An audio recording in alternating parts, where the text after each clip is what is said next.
বাংলাদেশের বুকে লুকিয়ে থাকা এক অবিশ্বাস্য স্থাপত্য, শত শত বছর ধরে দাঁড়িয়ে থাকা এক প্রাচীন নিদর্শন।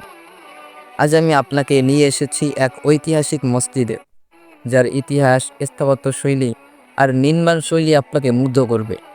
স্বাগতম করাপুর মিয়াবাড়ি মসজিদে। আপনার কি মনে হয়, এত পুরনো মসজিদ কিভাবে টিকে আছে? কে এটি তৈরি করেছিলেন, আর কেন এটি এত বিশেষ? ভিডিওটি দেখেন শেষ পর্যন্ত, কারণ আমি আপনাকে জানাবো এমন কিছু তথ্য যা হয়তো আগে কখনো শুনেননি। এই মসজিদটি তৈরি করেছিলেন হায়াত মাহমুদ, যিনি ছিলেন একজন বিদ্রোহী নেতা। তিনি ইংরেজদের শাসনের বিরুদ্ধে রুখে দাঁড়ান এবং শাস্তিস্বরূপ তাকে 16 বছরের জন্য নির্বাসে পাঠানো হয় প্রিন্স অফ ওয়েলস দ্বীপে। কিন্তু দেশে ফিরে আসার পর তিনি নির্মাণ করেন এই অপরূপ মসজিদটি, যা এখনও দাঁড়িয়ে আছে শত শত বছর পরেও।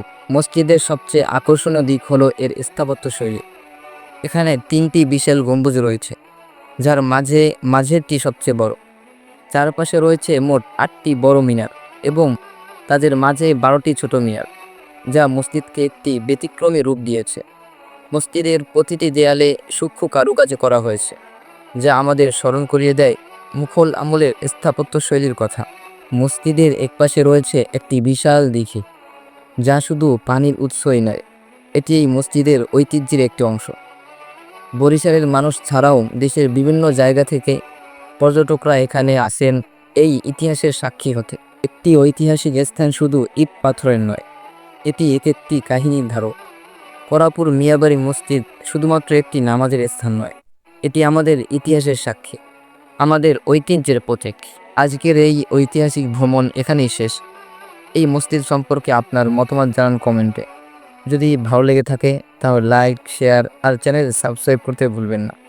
দেখা হবে নতুন কোনো ভিডিওতে। আসসালামু আলাইকুম রহমতুল্লাহ।